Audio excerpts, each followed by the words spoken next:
Good morning and welcome back. Welcome to Who Am I? Who am I? What is who am I? What is who am I? What the heck am I doing?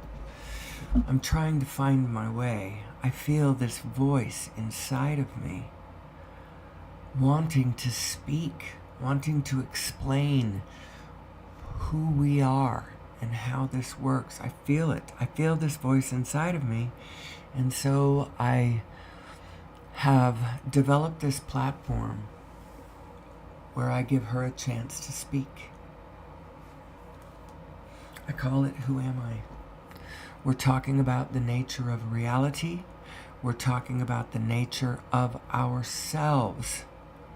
And talking about the nature of ourselves in reality. It's all of those things. It's all of those things and more. What am I drawing from? I'm drawing from everything. Hold on one second. I'm going to pause this. So let's just talk about what this show is about.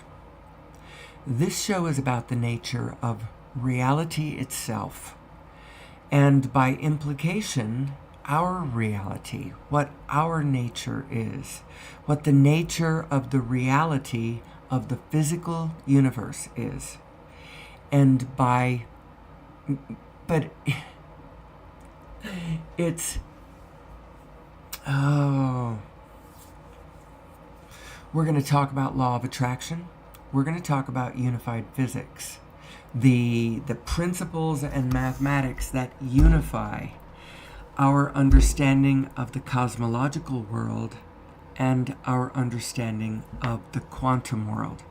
And we actually have a fairly good understanding of both of those worlds. What we haven't had an understanding of is how those two relate to each other, how the allness and the smallness relate to each other, how the mathematics line them up, how the scales of it work. And then we're gonna flow into a discussion of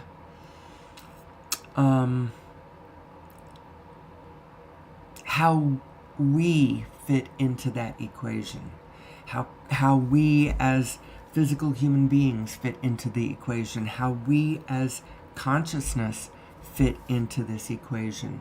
And then we're going to flow into a discussion about our positive and negative selves, our emotions. What do they mean? How are they reflecting this broader understanding of the nature of the universe and reality and ourselves? How does it all fit together? And how does an understanding of how it fits together flow towards an understanding of how the physical universe is manifesting? As in, how is it rolling? How is it changing? How does it flow from one frame to the next? And how can you get it to flow into frames of more pleasing to us, more satisfying, more fun, more joyful, more pleasant, less cantankerous, less destructive and chaotic and discombobulating?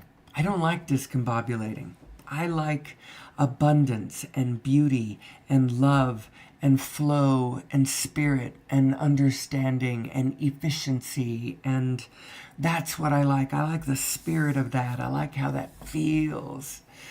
And I would like our world to flow that way. We're amazing. We're amazing creatures with absolutely amazing capabilities. The problem is when we don't understand our capabilities, we find ourselves in a position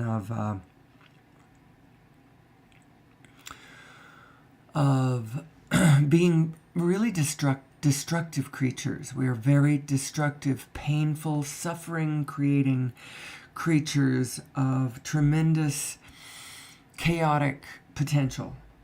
We are. And the difference between the one picture and the other picture has to do with our understanding who we are.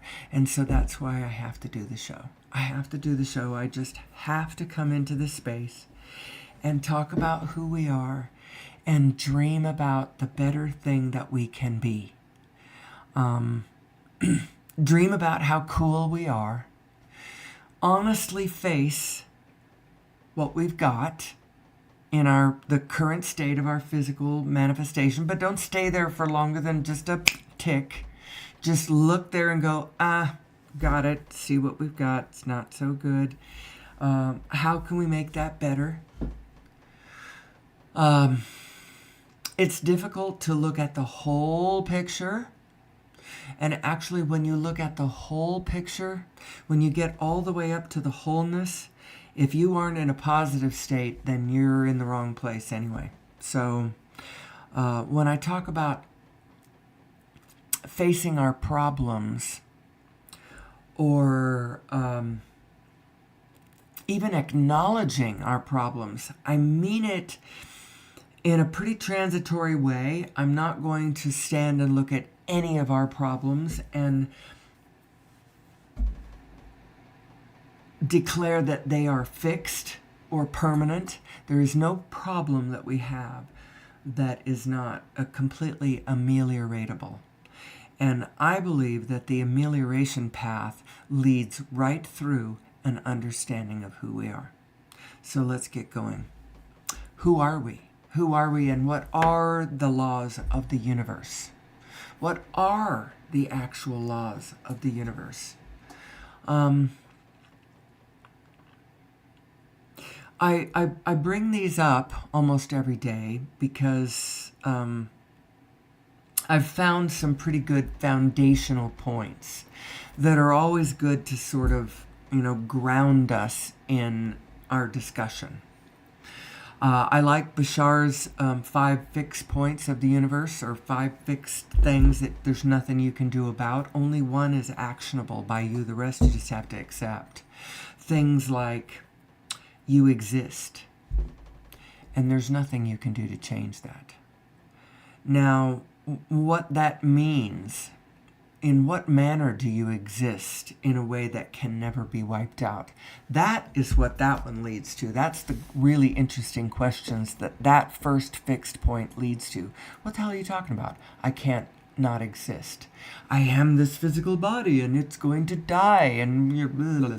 Well, pull yourself back to an imagining of your pure consciousness and just look out of your mind's eye out onto whatever. Close your eyes, look out with your mind's eye. Pull yourself all together, because you might be all scattered. You might not even have any sense of who you are, because you're all pieces of yourself, and so you're just inhabiting a piece of yourself in this moment, and you don't have access to all the rest of yourself, so you don't even understand what I'm talking about. I did unpause this, didn't I? Yes, I did. Hold on one second.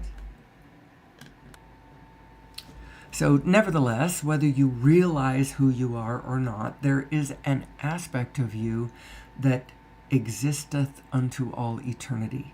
I think of it as like a front row seat to the parade of eternity, or existence, or the parade of life, or the parade of whatever you want to call it. It's a front row seat. It's just your mind's eye. It's just your... Anyway, you exist, nothing you can do to change that. Another one is everything is here and now.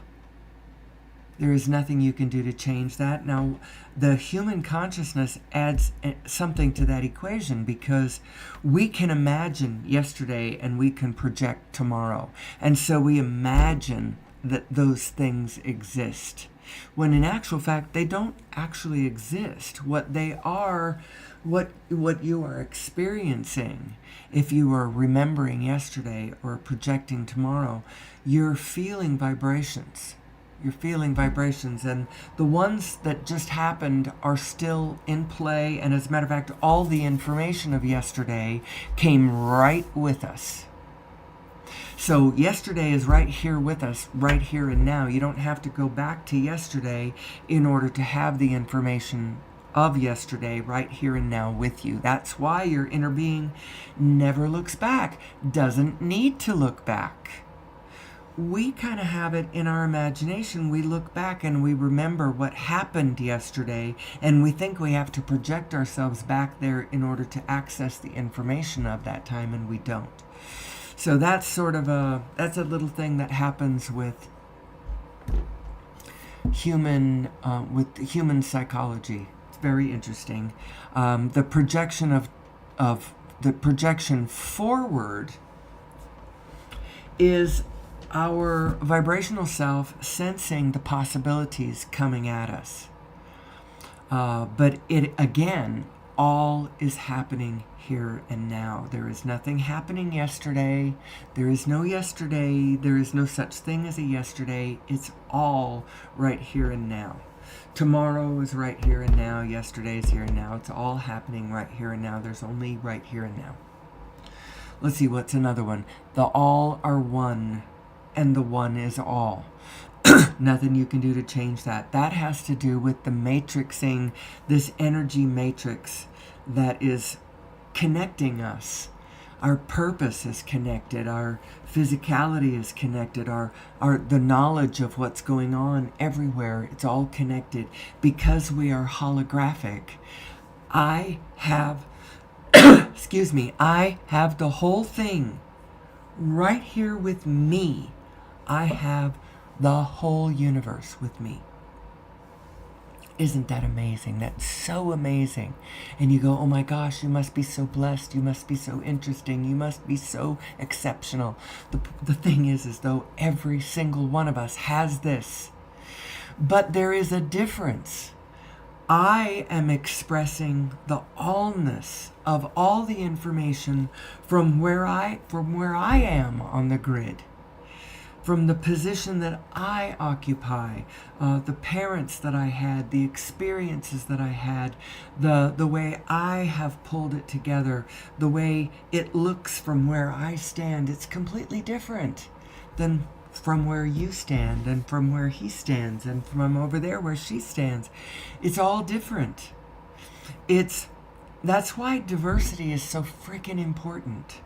Because I am iterating the entire universe from where I am, and it comes out completely different than when you iterate the entire universe from where you stand. It's the same but different. And that's what the whole thing is. It's really, really very, very cool. And we should quit fighting with one another, and we should start cooperating with one another, loving one another. But it doesn't have to be like everybody has to run out into the streets and, go straight to the soup kitchens and start passing out soup and blankets, although that would be a nice start. But what you really should do, the thing is you'd end up with way too many people at the soup kitchens and a whole lot of other places where shit needs attention and nobody look in that direction, because what you really have to do is start understanding your own configuration. And then from that point, follow your bliss. Follow your impulses. Follow what calls you. And it may be that what calls you is cooking magnificent meals for magnificent people. And if you spend all your time thinking that it has to be this certain vision of austerity, I am out there on the austerity point, passing out abundance at the point of austerity. That's what we all think it has to be. But what it really needs to be is, first of all, you got to understand who you are, and then get into alignment with yourself, and then follow whatever your impulses are, because now you are following impulses from your larger self, from your life that wants the whole field to succeed. Your larger self wants the whole field to succeed because your larger self is the whole field. You are your specific self on your specific point on the field, and you also are the whole field. You're both of those things. You're two data streams. You're two flows of data and information. And this is how it connects to the unified field theory. This is where it connects to unified physics and all of Nassim's work. Because you are not just a flow of data and information, you are distinctly two flows of data and information, and you might be millions of flows of data and information.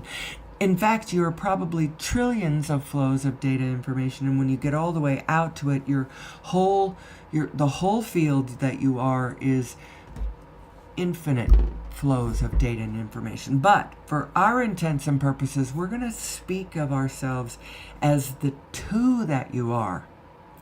One is a flow of data and information that's coming from you as your physical small self. I am in a human physical conditional body self.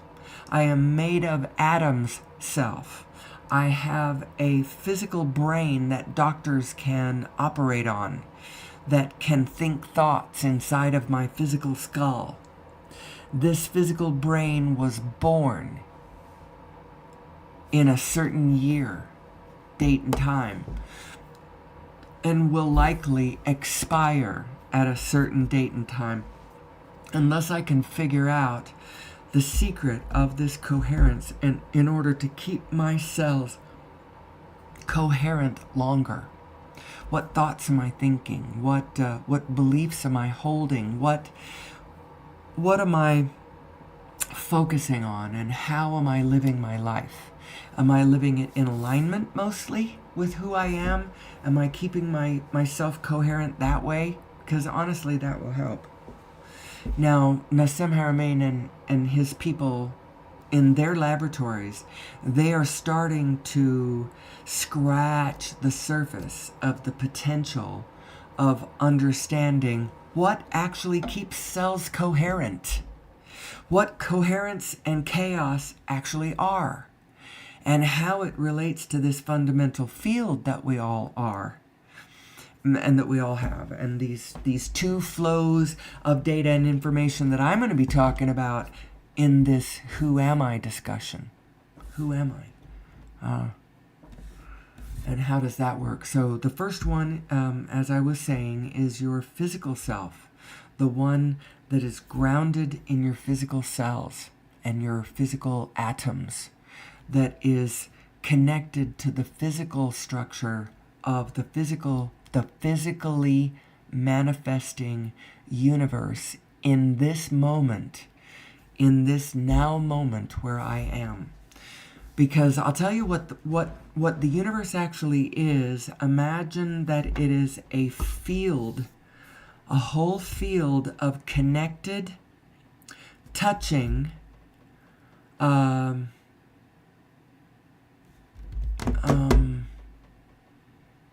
oscillating, Planck-sized frequencies. Now, what creates the physical part of it, and that physical manifestation is rolling. It is not staying the same, which, by the way, I never finished the 5 fixed points of the laws of the universe. The fourth one, I made it to all are one and one is all. There's nothing you can do to change that. The fourth one is the only actionable one. That's the one that says what you put out is what you get back. And that has to do with frequencies. The frequency that you put out is going to be the frequency that you receive back on. So whatever your vibrational offering, the total sum of your vibrational offering that you are emitting you're transmitting it, actually, you're emitting it to the universe. Whatever that is, that's the frequency that you're receiving on. The one you're transmitting on is the same frequency you're receiving on. And that kind of means is it's either a clear channel or it's a scrambled channel. You're either in harmony. Your two selves, your allness and smallness selves, are either in harmony with one another or they are at cross purposes to one another. One of those two things is happening. And then there are different degrees of those things happening. Are you strongly crossing yourself? Are there lots of parts of you inside that are strongly crossing lots of parts of you inside? Or are you almost entirely in alignment, but that there's this one little thing, there's this one subject, when you bring that subject up, then now that can shift you, but it hardly ever comes up. And so you're almost always going and flowing, you're thinking of ideas, you got great ideas, and then you're just moving towards those ideas. What kind of a signal are you sending to the universe?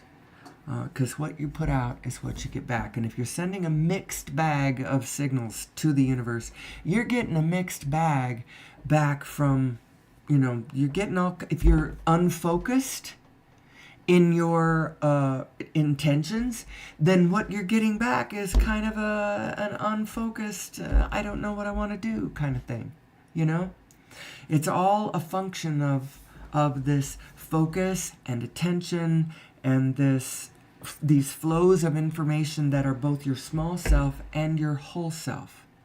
Now, I want to tell you that this whole self, this whole field self that we are, is interested in all kinds of things that you and your little self may never have thought about. But I'll tell you in a very, very, very big way, your larger self wants to succeed biologically, wants the whole eco field around us to succeed joyfully. Really powerfully does your whole self want the whole thing to work.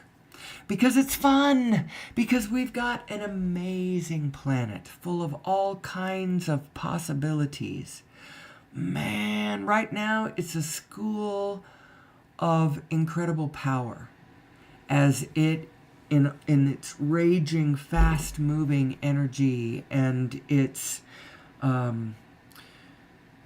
really scrambled purposes right now is ripe for someone like me or someone like you or someone like all kinds of people to start grasping what's going on and then like, ooh, I can see this. I can help. We could help. I feel like I could help. I feel like doing this show can help. And by the way, I'm going to be morphing into more of a, what is the Who Am I show? It is, it's sort of a fireside chat with Amelie Starchild. We're just going to be, riffing and biffing about the universe, and there's nothing serious going on here, so there's no urgency to this. There is no urgency to this. But if you want to come camping with me, I've got the wine. My wine is not chilling because I drink red. And right now it looks like there's a nice glass of beer and some fruit on the table. And a very comfy fire going and a camp chair, and the sun is setting. We've got a comfy tent over there with a very soft, warm bed ready for us when we're done riffing about the universe. So I think that's what I'm going to be doing every day. I should probably make Amelie more of a personality, because there really isn't any urgency and everybody's hitting the airwaves right now. And there's nothing that's going to make them come to listen to me unless I have a personality that they want to come and, that I make them feel safe and I make them feel comfortable and I help them open their eyes and see our amazing future stretching out in front of us. But don't get too worked up about what we've got right in this moment. Because if you get too focused on all of the specific details of everything that's going on right now, you won't realize how easy and natural the shift and the change is going to be. It's going to be easy and it's going to be natural in the same way. I mean, look back and realize how easy how easy was it? Was that easy to change from the 19th to the 20th century? Was that easy? It actually wasn't easy because we resisted it so hard. And so in order to wrestle those first moments of change out of us, we had to go all the way to World War. And now it just changes and changes and changes and changes, and it changes so fast that some of us old timers, not me particularly, I'm like, bring on the change. I am so ready for way more change than we're getting. I want to see fossil fuels the heck out of here.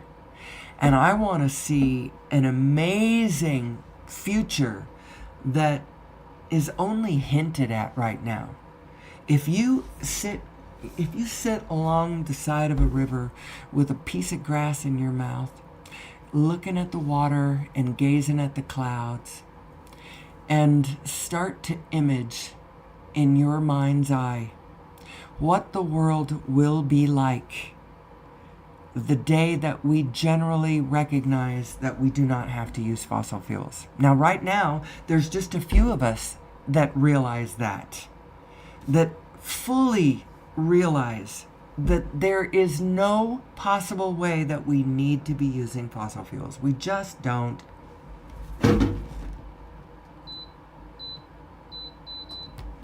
And you don't even have to, it's not even a question of doubt anymore in me. I know we do not need to use fossil fuels. And so then now,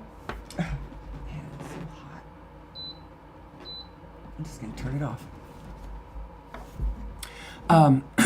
So then you realize, well, if we really don't need to use fossil fuels, and fossil fuels are killing the planet, they're incredibly expensive, they are propping up certain individuals, when you realize the full picture of where we are in the human story, where we are in human history, where we are in, because all the stories, we are a story.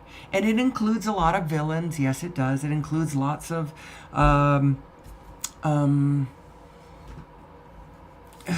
what's the word? Hold on. It includes lots of conspiracies and conspiracy theories. It includes lots of that. Lots of whatever, however you want to spin this story out. But ultimately, the really interesting part of this story is that at the end of the day, there actually never was any us and them. It was always human beings trying to figure out who we are, what's the meaning of our lives, what's the object of the exercise, how do we get along with one another, how do we even deal with our negative selves, what is our negative self? What are these demons that we keep? If there is no us and them, then what the hell is the meaning of all the bad players? If it isn't us and them, then what is it? Because there certainly are people out there who are behaving in ways that you wouldn't want them to behave. There are murderous, selfish, greedy, falseness writing assholes out there who are smashing norms. They're smashing our organizational structures that we have spent 250 years, building up. So what's the meaning of all of this? If there is no us and them, because if you look at it in the conventional way, there certainly is an us and them. And if you're on, You're either on one side of the political spectrum or the other, and depending on which side you're on, then the us is one thing or the them is the something else, or but there is no us and them. But if there is no us and them, then explain it. What's going on? What's the meaning of war? What's the meaning of murder? What's the meaning of cruelty and child abuse and pain and suffering? Why are we even in these bodies going through this torture? Why? What's the point? Well, the point is to understand. If you step back enough paces and get enough clues, the world you're living in is a giant, enormous freaking cryptogram that you can decipher. You can figure it out. You can go, oh, that's what's happening, and I'm going to tell you what's happening. You are two selves. And one self of you is connected to the whole freaking universe. That this particular self of you is purely vibrational, because it's the vibration of the frequencies that connect us all together. It's the 0 point. And so if you understand how 0 point energy works, what the Plancks are doing, what they are doing is they are all touching one another. And you can see them doing this at the quantum scale. Look at because we are all the scales. It's not like the little is just a little piece of it. When you gaze into the small, in a way, you're looking at the whole thing. And then when you look out into the large, again, you are looking at the whole thing. You're always looking at the whole thing, whether you peer into it small or whether you look at it, gaze back out with your eyes and look out into the cosmos. Either way, you're looking at the whole thing. And so it's all of it is how do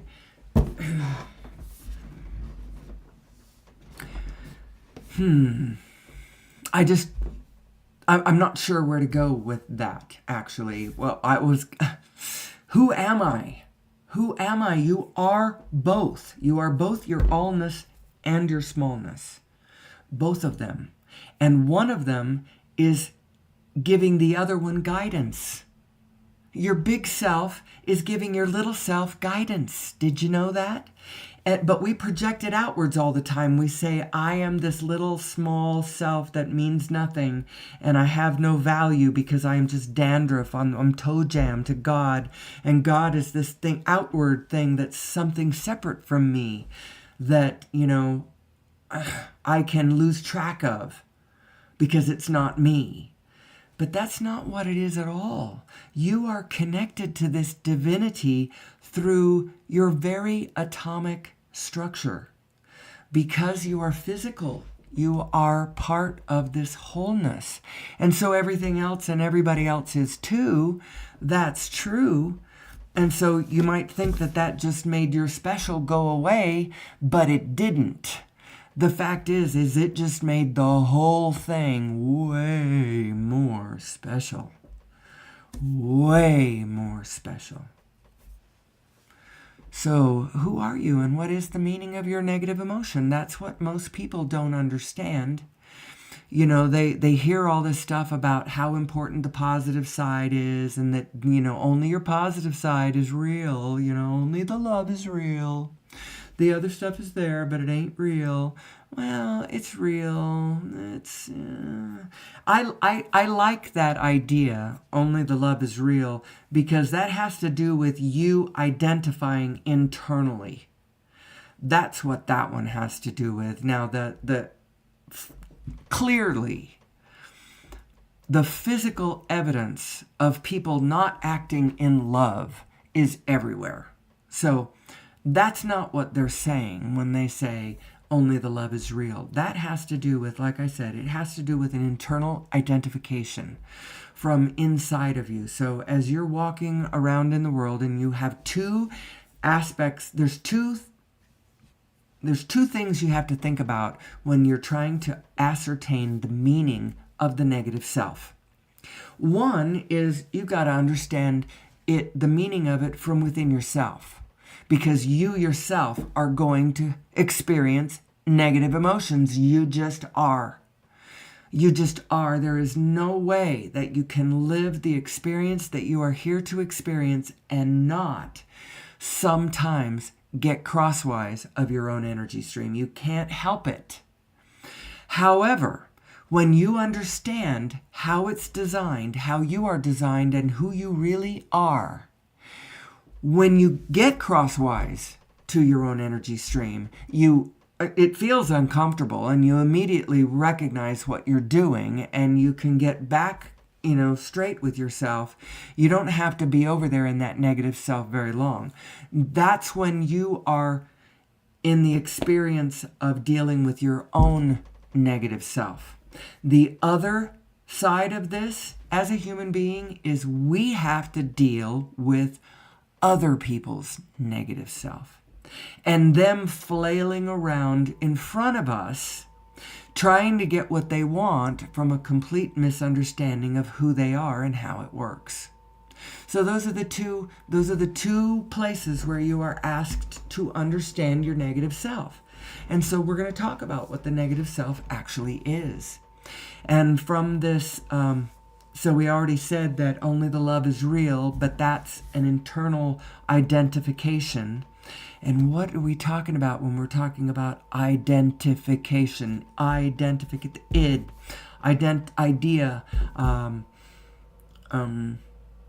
We're talking about the I am. We're talking about who am I? That's what we're talking about. And so who you really are inside of you is a positive energy stream. That's who you really are. That's why only the love is real.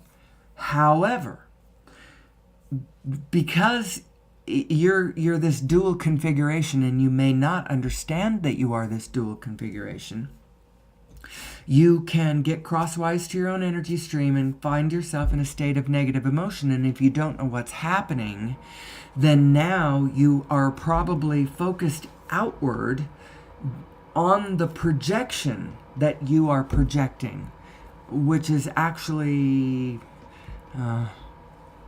So it's really important to understand who you are and to understand what your positive and negative side really is. Get yourself lined back up when you find yourself in a negative state.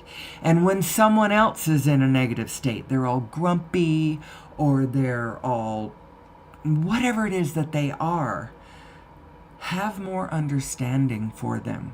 Have more compassion for where they are.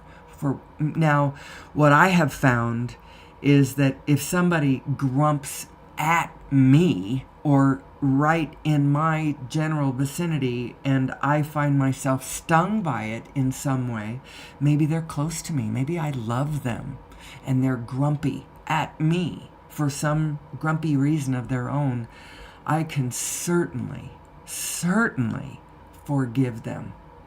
My heart is full of nothing but forgiveness for them and compassion for them because they know not what they do. They really do not know what they do. However, I may find that I love them from a slightly safer distance because I don't like being snapped at or grumped at or, and I myself am a very, very timid person. The person who appears to be doing this show does not seem timid, but I actually have quite a bit of timidity and shyness within me. It's one of the reasons why I'm kind of a hermit. But I don't see that as a problem. I don't need to be anything other than who I am. I just need to understand who I am and why I be who I be, so that I can be it better and more joyfully and with less resistance to the world around me and offering less resistance for the world around me too, because I have come to believe in the path of least resistance. I think the path of least resistance is the noble path. Now, I think that everything that we want is downstream in a path of least resistance. And if all of us would understand who we are and what we're actually about, we could quit resisting one another and start flowing downstream, start expanding naturally with who we really are. Teach every one of us, teach all of each other, that's the word, teach each other how to follow our bliss, how to face reality, true reality. What is reality? Did I finish those, by the way? The fourth one was what you put out is what you get back. And the last one is everything changes except for the laws. There's nothing you can do to change that. And the reason, what they mean when they say everything changes, it's the material manifestation. The rolling manifestation, what the material has produced, the shape of it, the height of the mountains and the spin of the planets and the configuration of the furniture, the position of the clouds, all of that stuff. That is the physical, where I am standing on the planet and where the planet is in the solar system, and where it always changes because that's just what it did. What happens is every Planck instant, the whole thing is winking completely out. And then the very next Planck instant, winking completely back in, completely fresh, completely anew. And the only thing that holds it to where it was, because it doesn't look like that's what's happening, because it mostly blinks all the way back in, almost exactly the way it blinked out. There's actually very little change. And the only reason that happens is because of focus and attention. If you put your focus and attention on something, you can hold it there. Otherwise, it's changing. It's changing. It's changing. And that's one of the reasons why human experience doesn't change faster. And sometimes it takes world war to get us to change, because we get ourselves fixed in this idea of who we are and what's going on, and we just won't change. And it took World War I to get us out of some of the fixed ideas that human beings had about who we were and what we were about and who had value and what the social order was supposed to be, and what everyone's position in it was. And there were a lot of people who were not feeling the vibrational okayness of all that. They were chafing, the servant class and women and colored people. They were all saying, this is crap. This is crap. You've put me in this box and you're never going to let me out. And it took a lot more to change us than it does now. We're just changing. We're just changing. And that's a good thing.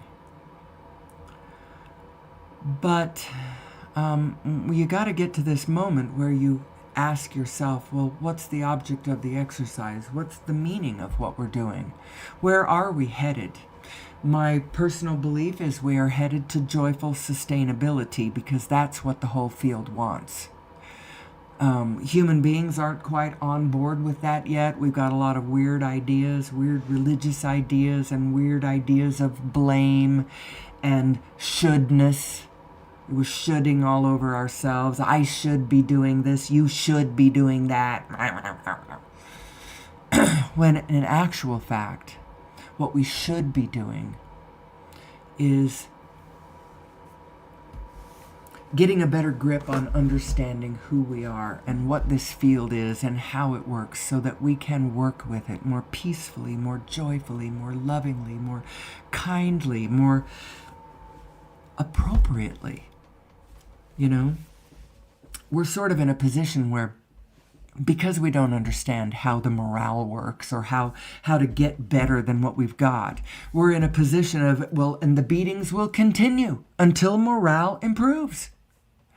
And that old joke is funny because you recognize that whoever's doing that has no concept of what actually boosts morale. Certainly beating people doesn't boost morale. And throwing them into prison forevermore and believing that they are wickedness beyond redemption, as evidenced by their actions that they perpetrated. When we are not understanding ourselves as a field phenomenon. And as a field, we want to succeed. As a field, we're all working together. I need you. You need me. And maybe not me specifically, and maybe not you specifically, but yes, we need each other. I don't know of really anybody anymore who lives wholly without the human system, the human even if, so there might be people out there who are not, they're producing food not in a big ag way. They're producing it in a small ag way. And so that's great. That's wonderful. But there's still a distribution system, a communication system. There's still, and I may produce, my goat cheese in a pure, natural way, but then I've got Nikes on my feet, and I've got prescription glasses on my face, and I'm using a computer to source, whatever. We are all in this together. Whether you imagine that you're a hermit or not, I'm a hermit, it's true. I spend most of my time in a quiet way, in a small space with very few people. And I sort of like it that way, although I want to break into a bigger field of influence and a bigger field of organizational structure around me. I just don't want to go join organizational structures that I see. Maybe I would join the ISF, but I don't want to just disappear into them either. I want to stake out my territory from where I am and be who I am from where I am, shining my beacon, following my impulses based on what I want, based on my own internal alignment. And in doing so, I role model what the hell it is I'm talking about every day. Who are we? And what's the meaning of what we're doing here on planet Earth? What is it that we want? What is it that we want on the one hand, and what are we doing to mess it up on the other hand? We've got things like 6 mass extinction and continuing wars and political struggle, strife, and unrest. I know that here in my country, there's all kinds of people fighting with one another over all kinds of political shit. Because there's one half in power that the other half thinks is ridiculous and completely disconnected from reality. And while, on the other hand, I tend to agree with that assertion, I also know that ultimately we are one. We are one. Remember our freaking Pledge of Allegiance. One nation, indivisible, under God. One nation under God, indivisible, with liberty and justice for all. That's my country. And what's going on right now is kind of weird. It's kind of weird. So I think that it's important that we understand who we are and what's the meaning of our lives and what's the meaning of our positive and negative emotions. Everybody agrees. Yeah, your positive self. Yeah, your positive self is the only one that, you should, that's the one. That's the one. But then what do you do with the negative self? First of all, I think we need to understand it. And then second of all, we need to take some collective responsibility. because I maintain that there's something that happens when you driving your HBV, that's your human being vehicle, which is comprised of multiple components.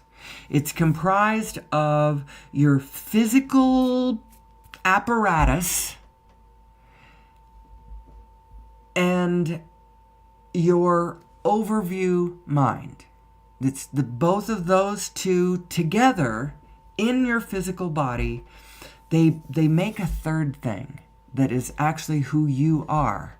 You are a synthesis of this overview and smaller view. The overview is coming from the consciousness rising from your atomic structure itself. Consciousness is a property of the field.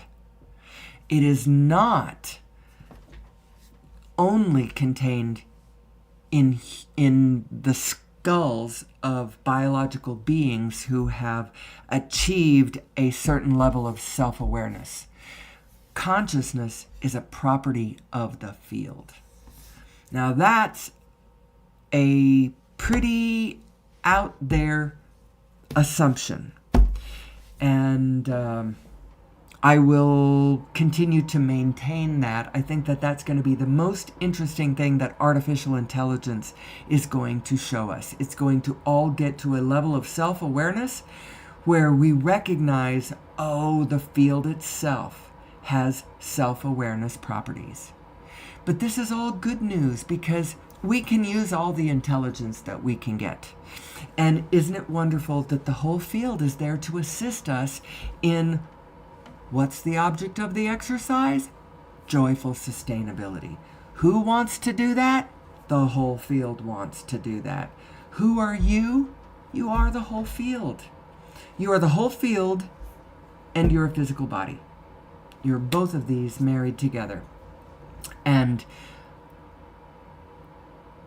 I know what I was gonna talk about this energy field that is created, this negative energy field that is created when you in your HBV get backwards to who you really are, and that positive stream of data and information that is flowing and expanding forward.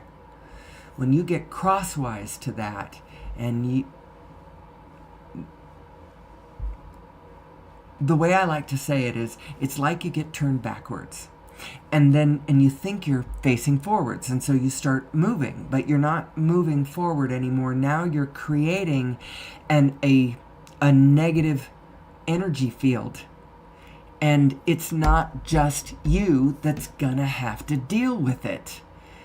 You have created, and I like to call it these kind of words because they give you cosmological and mythological and archetypal connotations. I call it Shiva energy and Loki energy and demonic energy. Those are all chaotic words. They have to do with, like burn it to the effing ground kind of, spirits. And those things are caused when we collectively create systems that are not in alignment with who we really are and what we are really all about. So whenever we create systems that, create these little false inward swirlies that cause the currency to flow to massively to a single individual instead of flowing out to the rest of the field, then what it causes is all kinds of negative emotion is what it causes when people don't have the resources to feed their children. They get angry. They get frightened. You think? And so it's really important that when we think collectively, we really need to understand our collective self.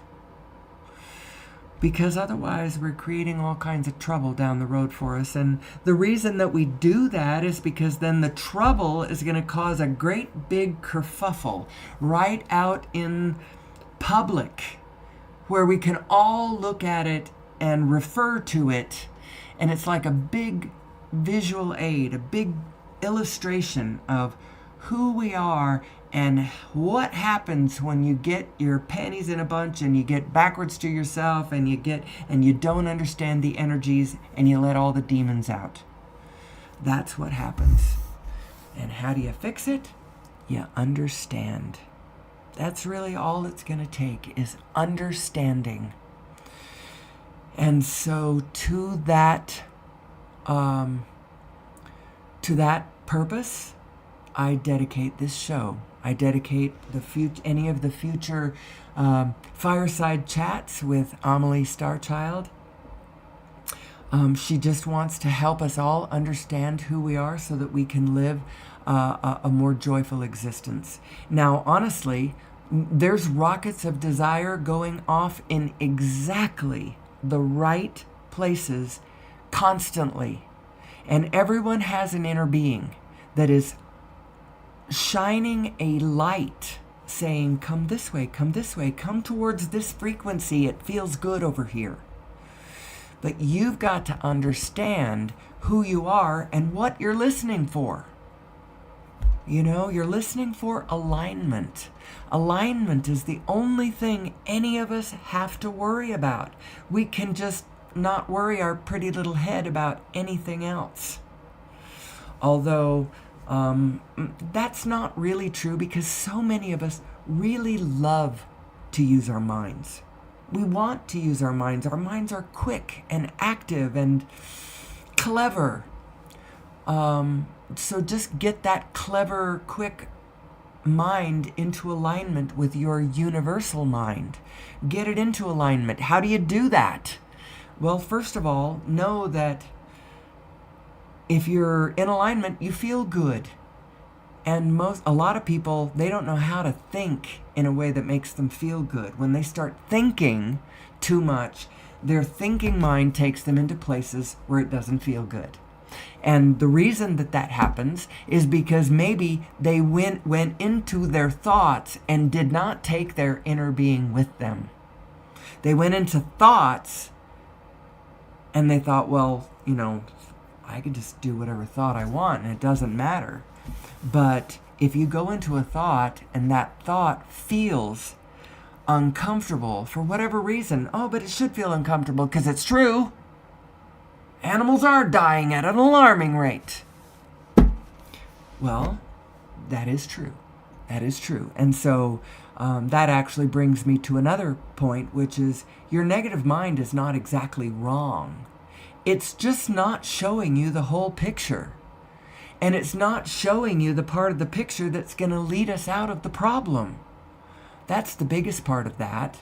You know, it's true that 6 mass extinction is happening on planet Earth, and it makes me want to wilt inside. It does. I love my planet. I love my planet. Animals are so wonderful. They're so cute. They're so magnificent. The big ones. You know, the whales and their haunting sounds, and the elephants and their tragic. I love our planet. I love our planet, and I want to see it flourish. I want to see human beings all across this planet understanding who we are, and how to be better, how to live a more joyful, more connected, more organized, blessedly organized, in order with our allness and our smallness, our allnesses and our smallnesses, because that's what we all are. And there is no us and them, and we don't get it right until we have figured out how to get along with one another. And I mean everybody. We got to get along with the Chinese. We got to get along with the Arabs. We've got to get along with, let's see, who else do we have problems getting along with? We have to get along with the Republicans. We've got to get along. There is only us here, and humanity needs one another. And I think, so on some other day, I will discuss why I think that we have a problem naturally not knowing all of these things. It's because I think we got a little evolutionary bump. I think somebody has tweaked our genes beyond our long, you know, they thought, well, we'll just make them smarter. What would the problem with that be? Well, then we get to be, too smart for our own britches without any real wisdom or understanding. And I think that that's kind of where humanity is right now. But I think that this new, clearer understanding of the physics of our universe will absolutely lead to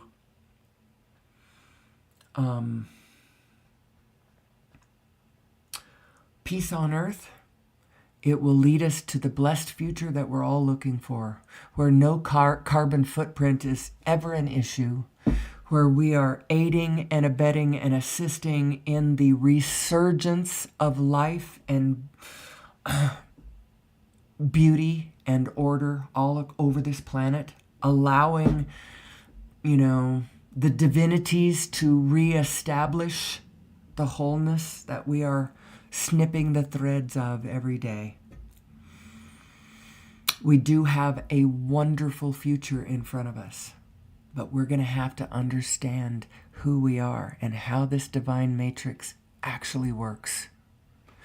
And so until tomorrow, I'm going to go over, I'm going to pause this and go over to the chat room, check out what's going on. But until tomorrow, when I will come back and we will sit by another campfire and we are going to discuss everything. Who am I? Who am I? And what would make a better world?